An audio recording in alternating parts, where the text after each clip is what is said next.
सभी साथियों का एक बार फिर से स्वागत है। सभी साथी हमारे पूरी तरह से ध्यान देंगे कि साथियों आप सभी में से किसी साथी ने एक क्वेश्चन कल कर रखा था कि भाई साहब एक चीज बता दो कि अगर मुझे इस तृतीय वर्ष के एग्जाम में अगर पास होकर के आगे भी कहीं मुझे अगर पढ़ना है, आप बीएड करें पीजी करें चाहे कोई भी कोर्स करें, ठीक है, आप अगर उसको करना चाहते हैं तो आप सभी को कितना मार्क यानी कि हमको इस एग्जाम में तृतीय वर्ष के एग्जाम में चाहे वो बीए बीएससी बीकॉम किसी भी कोर्स के हों कितना मार्क लाना अनिवार्य होगा।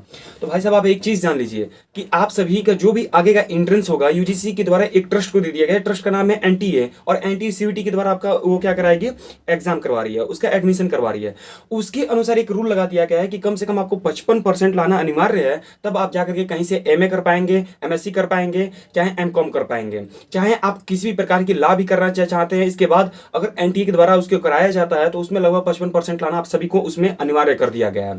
पहले 50% था और 55 कर दिया गया है। दूसरी सबसे इंपॉर्टेंट चीज आप सभी को दे दें कि अगर आप सभी केवल ये सोचते हैं कि केवल मैं पास हो जाऊं तो आप सभी को ज्यादा संघर्ष करने की जरूरत नहीं है। आप पर क्वेश्चन क्या लगेंगे, 5 नंबर 10 नंबर 5 नंबर से 6 नंबर भी लाएंगे तो भी आप आराम से पास हो जाएंगे। यूनिवर्सिटी आपको 33% मार्क पर पूरी तरह से पास कर देगी। ठीक है, तो चलिए आप सभी का ये जवाब रहा। चलिए देखिए छोटी सी मेरी भी मैं अपनी चीज एक ऐड कर देता हूं, जबकि ये मेरी नहीं करनी चाहिए थी लेकिन मैं ऐड कर देता हूं कि देखिए एक जो क्वेश्चन होगा ना, बीए वाले बीएससी वाले जो भी हमारे सुन रहे हो, प्रैक्टिकल का तो बीएससी का अलग मिल जाता है, बीकॉम का भी शायद कुछ होता होगा, लेकिन जो बीएससी अगर बीए वाले सुन रहे हैं तो बीए के प्रति मैं एक चीज बताना चाहूंगा कि देखिए एक जो पेपर है आप सभी का 75 मार्क का है। 75 के पीछे अगर एक क्वेश्चन 15 मार्क का पड़ता है ना, 5 क्वेश्चन आते हैं 15-15 के नंबर के रहते हैं, ठीक है।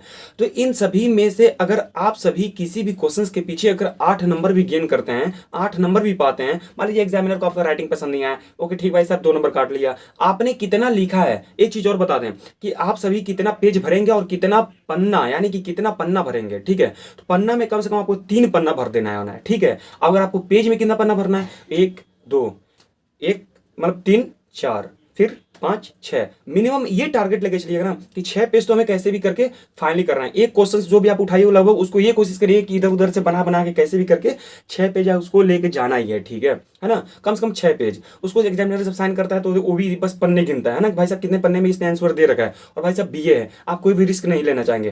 पर क्वेश्चन आप सभी को यही आंकड़ा एक औसतन क्वेश्चन यही रहना चाहिए कि 8 से 10 नंबर के बीच में आप सभी को पर क्वेश्चन में अगर मिलता है तो अगर 10 मिलता है तो 60 क्वेश्चन मतलब 60 मार्क हो जाता है आपका 5 में, है ना।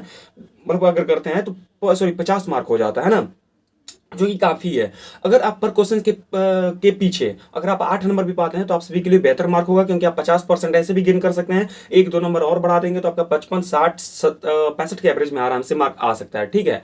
तो आप पर क्वेश्चन की यही तुलना करिए कि उसको लगभग 3 पन्ने में भरना है, 6 पेज में लिख देना है। और दूसरी सबसे इंपॉर्टेंट चीज, अगर आप सभी को आगे पढ़ाई करनी है तो 55% लाना अनिवार्य है, ठीक है। आराम से हो जाएगा, कोई भी चीज भारी नहीं है, आप कर सकते हो। कहते हैं कि एक शब्द है उसको बहुत अच्छा शब्द कहा गया है, यू विल डू इट, है ना। बहुत अच्छा ये शब्द जिसने भी कहा हो तो आप कर सकते हो, है ना। आप करने का प्रयास करिए, आप कर सकते हो, इतना बहुत लॉजिकल है, ठीक है। आगे कोई भी अपडेट आती रहेगी मैं आप सभी को साझा कर दूंगा। चैनल को जरूर सब्सक्राइब कर देना। Okay bye.